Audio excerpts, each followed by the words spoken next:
Hello everyone, I'm Tahir from Programming Club IIT Madras, and today I'll be explaining the first problem, letter blocks, from CodeJam 2022 round 1C. So I'll just read the problem as follows. It is a rainy day, so you are indoors building towers of letter blocks. A letter block is a wooden cube that has a letter printed on one of its sides. The font used for the letters makes the blocks have a clear orientation. That is, there is only one side that can be pointed down and one side that can be pointed up. You have built multiple separate towers so far. Now you want to combine all of them into a single mega tower by choosing one of your towers as the base, then picking up another tower and stacking the whole thing on top of that, and so on until all towers have been used.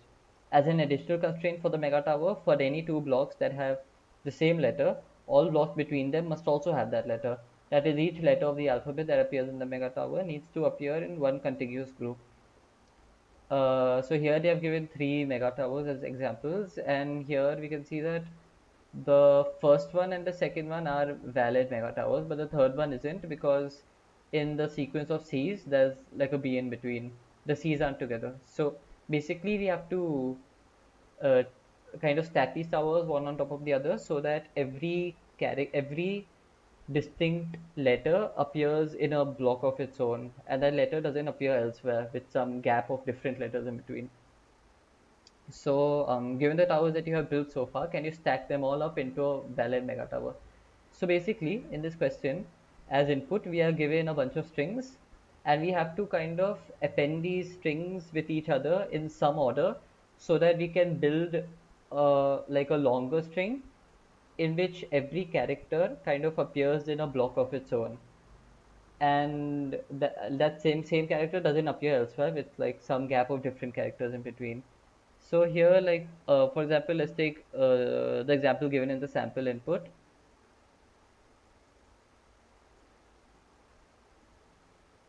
Code jam.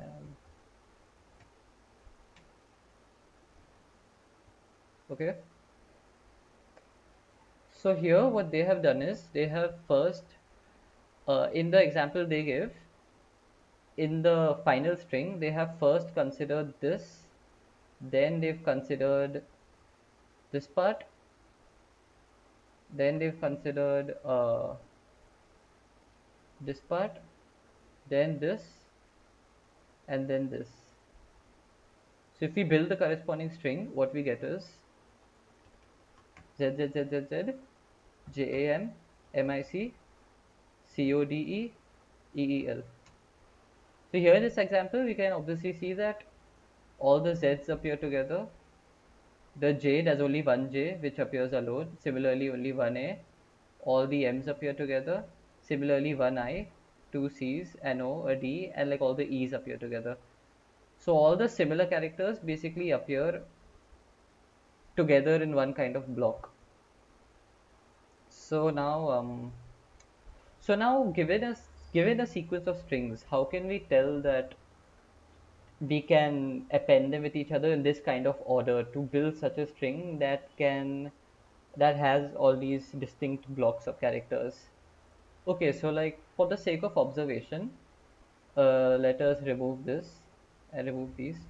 And for the sake of observation, let us first just assume that this sequence of strings leads to such a longer string in which all the characters appear in like the individual blocks.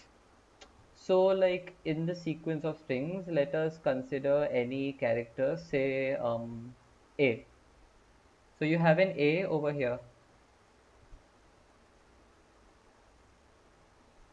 You have an A right here in between the J and M. So now what can you say about, given this string, given the A in this string, what can you say about the A in the final string? Assuming that there exists such a final string in which every character appears in blocks. So looking at this string, we can say for sure that if there is a A in the final string, if there is say a sequence of A's in the final string, let's say a bunch of A's, let's say like K A's, then this block of A's must must come after a block of J's, and it must come before a block of M's. Because if it did not, say after it was not a block of M's but like a block of some other letter, then this string cannot make it inside that longer string, because the string must exist in that longer string. So from that argument, we can say that this block of A's will be followed by a block of J's, and after it will be a block of M's. So basically, what we could do for this question is we could, for every letter, we could assign like a corresponding next value and a corresponding previous value. Like in this case, we could say something like first of all, we can make two arrays next of 26. This will have size 26 corresponding to 26 characters of the English alphabet, and we can have another array called like previous, which will also have size 26, again corresponding to the size of the English alphabet. And we can, in next, for any corresponding character in the array next, we can store that in that block of that character, what will be the block coming after that block, that will be stored in our next. And in previous, we'll store corresponding to that block I, with the ith character, what will be the block of characters coming before that block. So in our example here, we'll have next of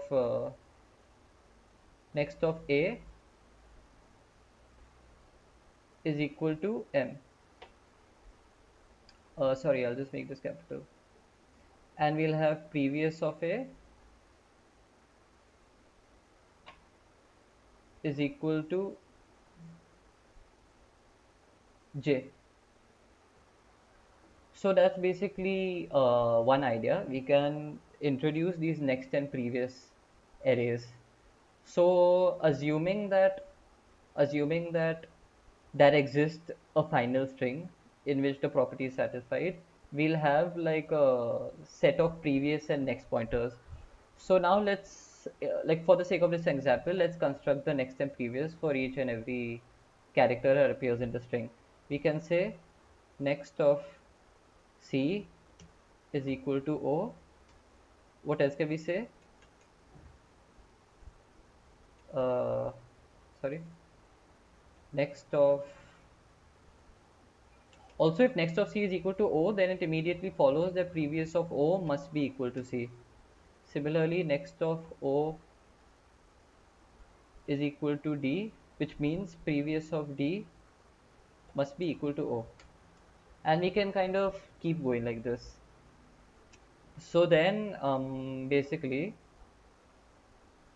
if we keep going like this, we can kind of tell that after each block of characters comes like what's the block of characters that follow after that and that comes before that.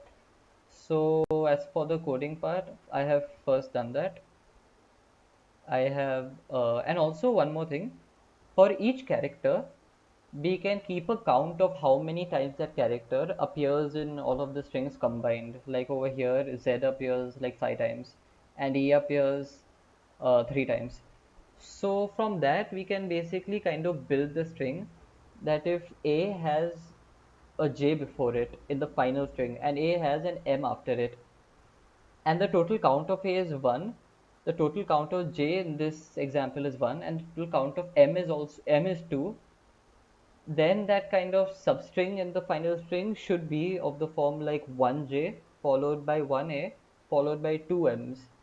So by keeping a count of every character, we can first of all, using the next and previous, we can build the sequence of characters, and using the count, we can build exactly like how many characters that each block has.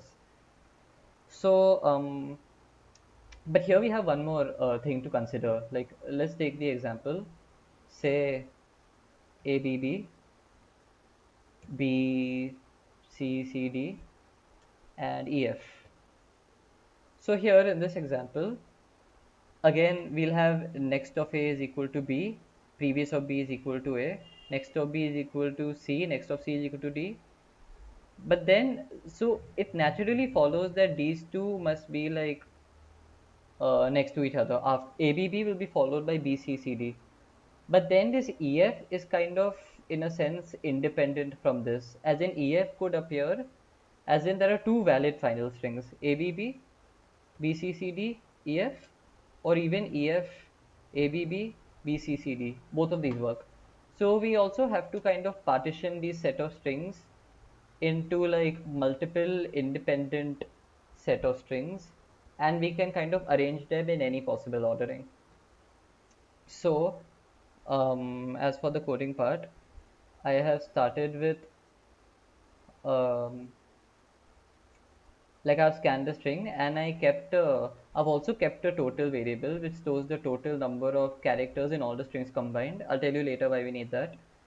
And then I initialized all the elements of the next array and previous array to -1. And then what I did was I ran a for loop, and for the jth character in the ith string, I incremented the corresponding count. And then what I did was, if j not equal to 0, then if Sij not equal to Sij minus 1, as in the jth character of the ith string is not equal to the j minus 1 character of the ith string, then what I did was I did next of that Sij minus 1, here I did minus a just to create that offset to convert the character to an integer.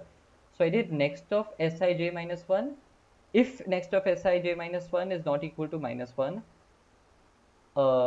then see out impossible, because that means that I have already set this next to something previously and I'm resetting it to something else.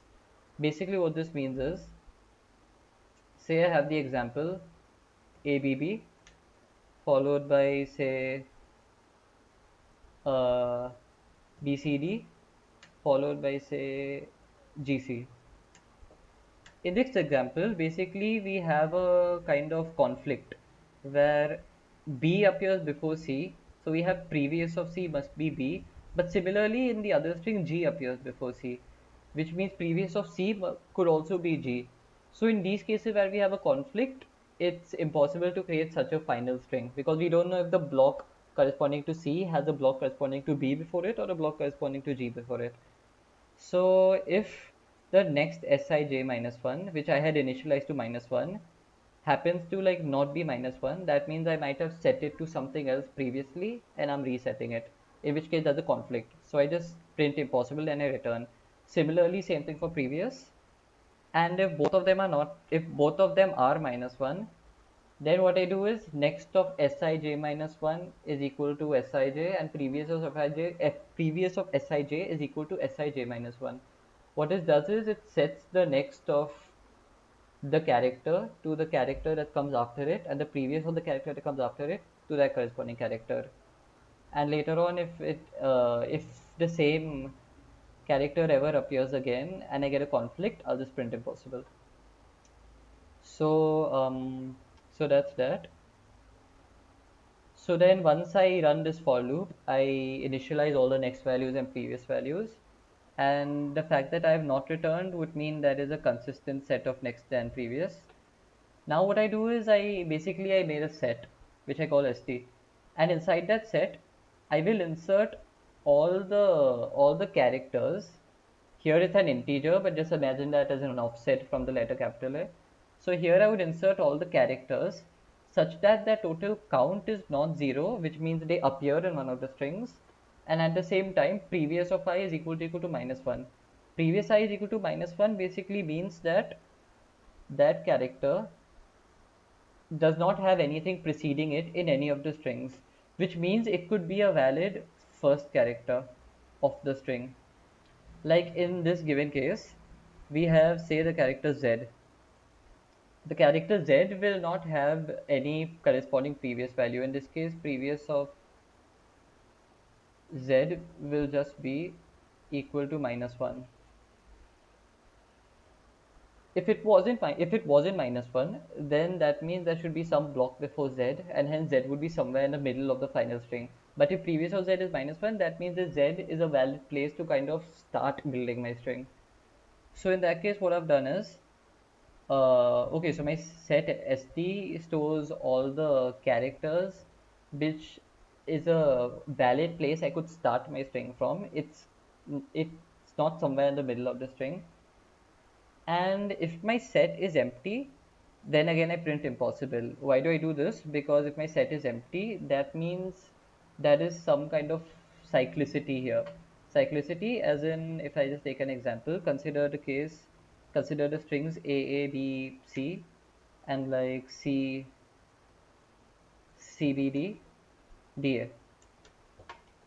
Here, you basically can't start off anywhere because previous of A would be D, previous of D would be B, and previous of B would be C, and previous of C would again be B.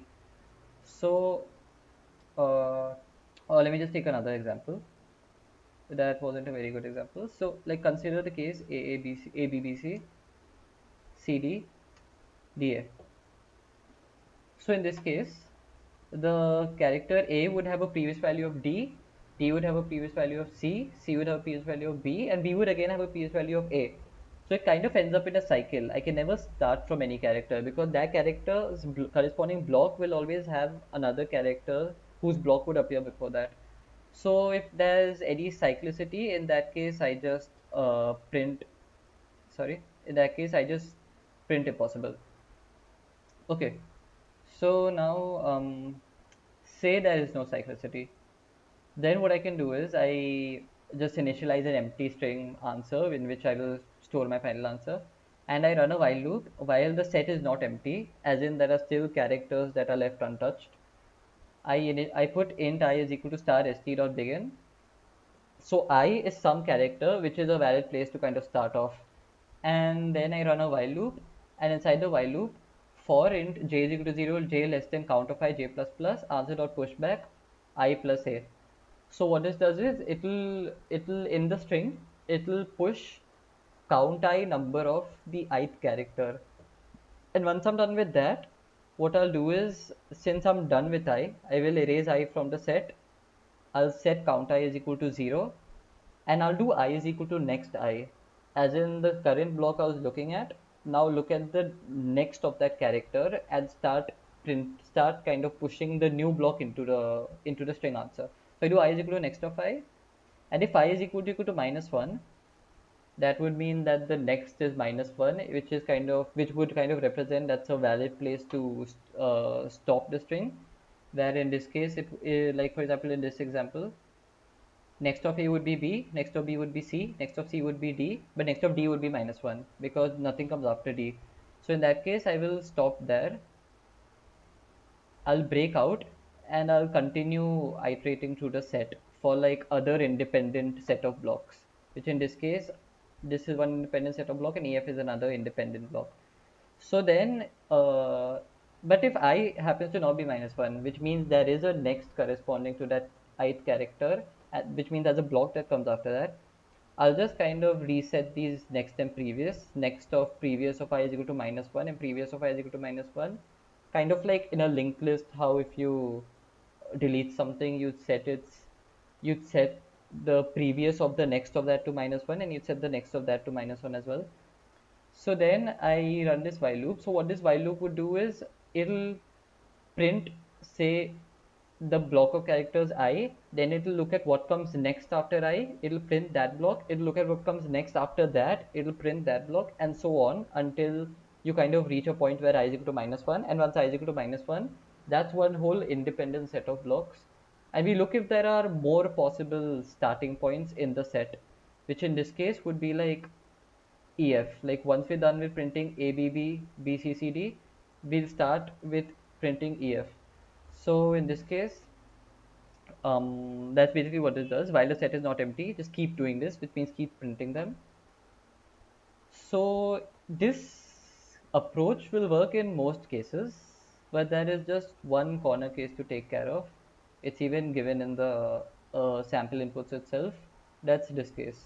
Consider this string hash code. In this case, basically next of h will be a, preview of a will be h, next of a will be s, previous of s will be a, and like so on. You can fill in the rest. But here we'll have a case where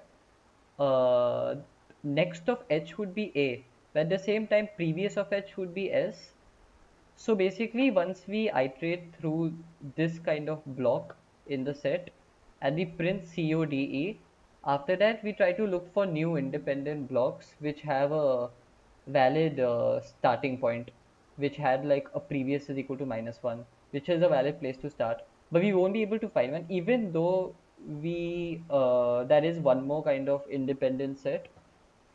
B previous of h is not -1, it happens to be s, and next of h happens to be a.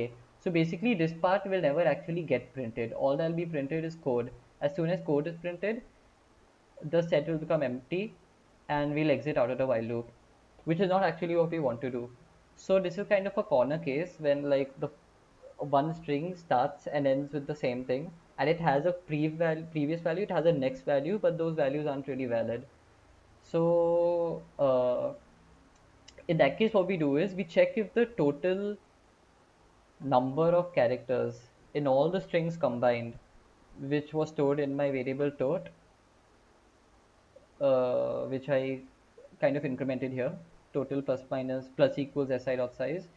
And if this total is not equal to answer dot size, obviously the total should be equal to the answer dot size, because we're not removing or we're not deleting or adding any characters. In the end, it's the same string just rearranged.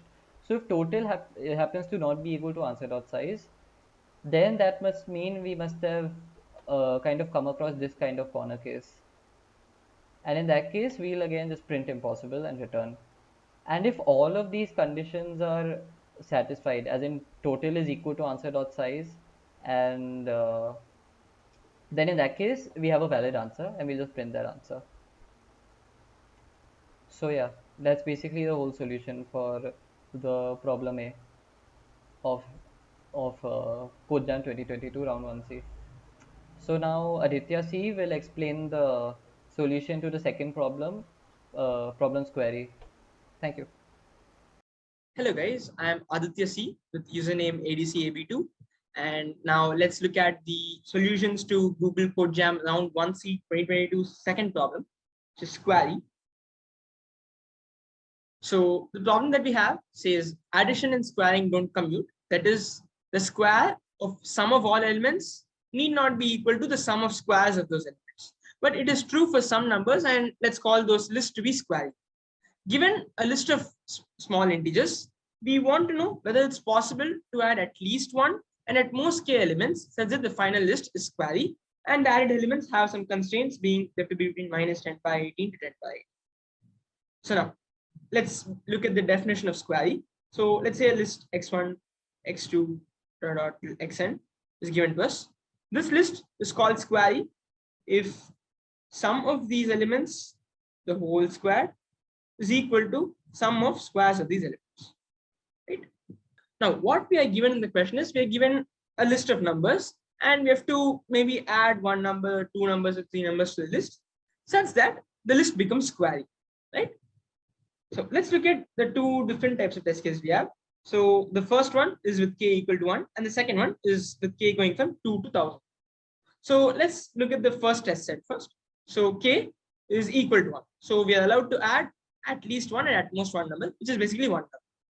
So if we add one number, what is going to be changed to the equation? We'll have to add y over here if the number we're adding is y. And what will be the change in the RHS?